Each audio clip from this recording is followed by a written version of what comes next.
नमस्कार सर्वांना, श्री स्वामी समर्थ। तर आजच्या व्हिडिओमध्ये आपण पाहणार आहोत आपल्या घरातील आर्थिक अडचणींसाठी किंवा कोणत्याही समस्येसाठी स्वामीचरित्र ग्रंथाचे पारायण कसे करायचे। आता स्वामीचरित्र ग्रंथाचे पारायण आपल्या घरात आपण कितीतरी वेळा करत असतो, पण ते कसे करावे, त्याचे नियम व अटी आणि कोणत्या गोष्टींचे पालन करण्याची गरज असते हे आपण या व्हिडिओ मार्फत पाहणार आहोत। त्यामुळे व्हिडिओ कुठेही स्किप न करता शेवटपर्यंत पहा। माहिती तुम्हाला आवडत असेल तर व्हिडिओला लाईक करू शकता। चॅनलवरती तुम्ही जर नवीन असाल तर चॅनेलला सबस्क्राइब देखील करू शकता। तर स्वामीचरित्र सारामृतचे पारायण करण्यासाठी आपल्याला कोणत्याही वेळेला आपण सुरुवात करू शकतो, पण घरात एखादी अशीच अडचण आली आर्थिक, तर त्यावेळेला आपल्याला हे पारायण करायचं आहे। हे पारायण केल्यामुळे आपली कोणत्याही प्रकारची आर्थिक अडचण असू दे किंवा कोणताही कर्जाचा डोंगर असू दे, तो कमी होणार म्हणजे होणारच। पण ते करण्यासाठी त्याचे नियम आणि अटी ह्या आपण जाणून घेतल्या पाहिजेत। योग्य पद्धतीने आपण स्वामीचरित्र सारामृताचे पारायण करत असेल तर स्वामी आपल्याला त्याचे फळ नक्कीच देत असतात। जर आपण पारायण करायचं म्हणून केलं तर त्याचं कदाचित आपल्याला फळ मिळत नाही। त्यामुळे त्याचे नियम आणि अटी काय आहेत हे आपण थोडक्यात पाहूयात। आता आपल्या घरामध्ये जर अचानकच एखाद्या आर्थिक समस्येचा आपल्याला सामना करावा लागत असेल तर त्या दिवसापासूनच आपल्याला स्वामींचं हे पारायण करण्याचा संकल्प मनात धरायचा आहे।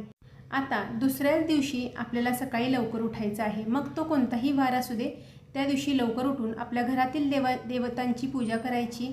त्यानंतर स्वामींच्या फोटोच्या समोर बसायचं। आपल्या घरात स्वामींचा फोटो असतोच किंवा मूर्ती असेल, समोर बसायचं आणि स्वामींना एक निवेदन करायचं। म्हणजेच अशी विनंती करायची की स्वामी, माझ्या या मोठ्या मोठ्या आर्थिक अडचणींसाठी मी हे पारायण करणार आहे। माझ्याकडून हे पारायण अतिशय मनापासून करून घ्या आणि मला आर्थिक समस्या सोडवण्यासाठी काहीतरी मार्ग दाखवा, मला उपाय सुचवा।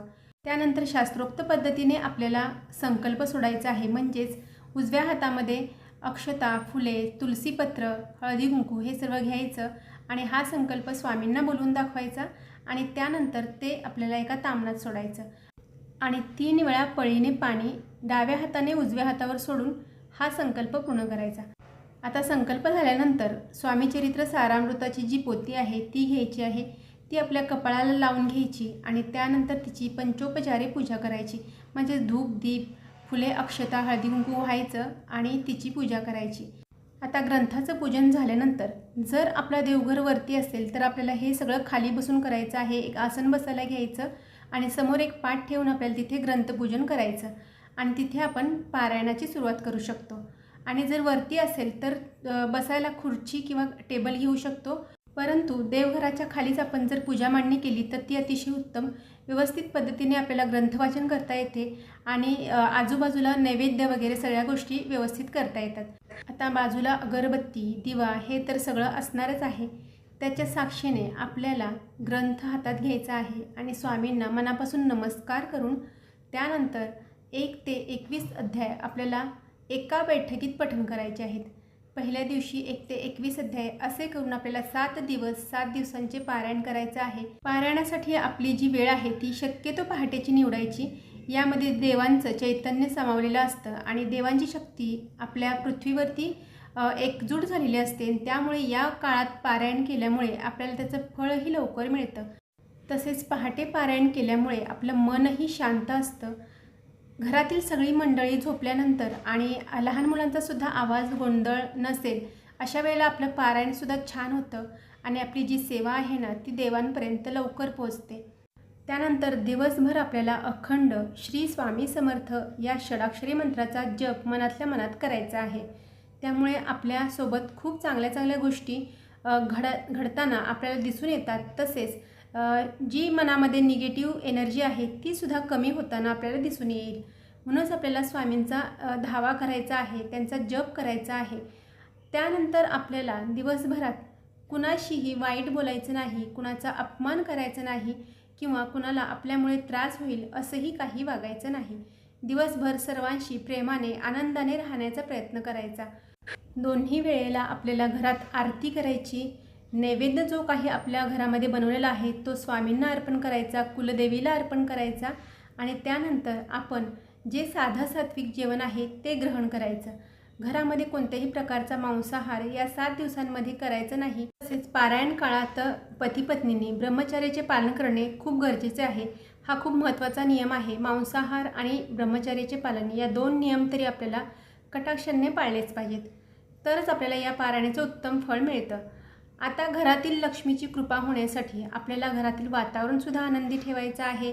घरातील स्त्रीचा अपमान करणे, मुलीचा अपमान करणे, मारहाण करणे, तिला त्रास देणे, तिला डोळ्यात अश्रू येईल असं बोलणे, तर या गोष्टी पूर्णपणे बंद करायच्या आहेत. जेव्हा आपण या गोष्टी बंद करेल ना, त्यावेळेला नक्कीच लक्ष्मीची कृपा आपल्या घरावरती होते.